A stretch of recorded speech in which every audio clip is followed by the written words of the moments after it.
Olá, vamos acompanhar as senhas deste sábado. Acompanhe.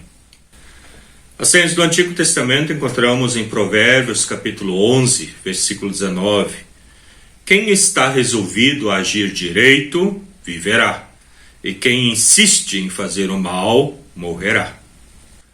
O livro de Provérbios é um livro de ditos populares da antiguidade. Ditos populares que se diziam na época dos reis, principalmente dos patriarcas. E neste dito nos quer deixar claro que quem está resolvido em fazer o que é certo, viverá. E quem insiste em fazer coisas erradas, morrerá. Não precisa ser mais claro. São palavras fortes, dando a entender que o seguidor, a seguidora do Trino Deus, não tem muita escolha. A vida somente é possível seguindo e praticando os ensinamentos de Deus. O próprio Cristo reforçou isso nos nossos antepassados, e também na nossa Sagrada Escritura, e nos deixou bem claro: eu sou o caminho, a verdade e a vida, e somente por meio de mim é possível chegar ao Pai. Não temos muita escolha, só temos um caminho. As senhas do Novo Testamento encontramos no Evangelho de Mateus, capítulo 5, versículo 6. Felizes as pessoas que têm fome e sede de fazer a vontade de Deus, pois Ele as deixará completamente satisfeitos. As palavras não existem no vazio. Possuem uma história escrita nas experiências e no pensamento de quem as usa. O significado de cada palavra está condicionado pela experiência de cada pessoa. Esta afirmação geral se cumpre de uma maneira particular no caso desta bem-aventurança. Alguém que a escutasse pela primeira vez receberia uma impressão muito distinta da que se produz em nós hoje. A verdade é que muito poucos entre nós, dadas as condições modernas da vida, sabem o que significa ter fome ou sede. Talvez a gente passou um pouquinho de fome, mas não fome de perder as gorduras que muitas vezes nós temos sobrando. No mundo antigo era muito diferente. Na Palestina se comia carne somente uma vez por semana. E o operário estava permanentemente por um fio da verdadeira fome, que pode chegar a ocasionar até a morte. Muito mais grave era o problema da bebida. Na antiguidade, a maioria das pessoas não dispunha de água corrente em suas casas, não existia torneira. Quem saía de viagem podia a qualquer momento ser surpreendido por uma tormenta de ar quente. Não havia nada que pudesse fazer, exceto envolver a cabeça em seu turbante e dar as costas ao vento e esperar que passasse a tormenta, enquanto a areia entrava pelo nariz, pela boca, ao ponto que só podia respirar, e crescia nessa pessoa uma imperiosa sede que não podia satisfazer.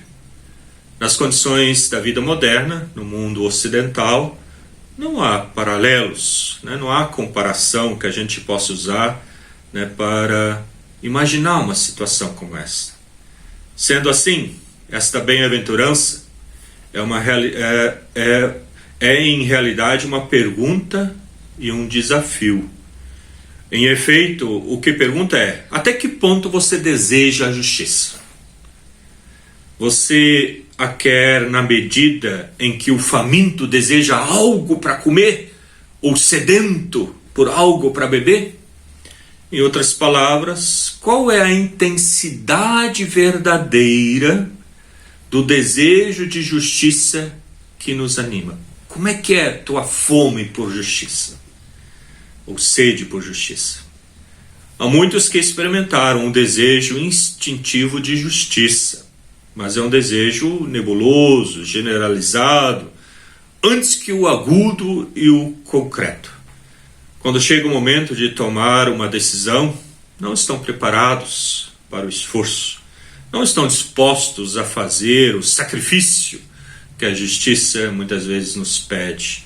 Há muitos que sofrem do que o autor, o Robert, chamava de a enfermidade de não querer.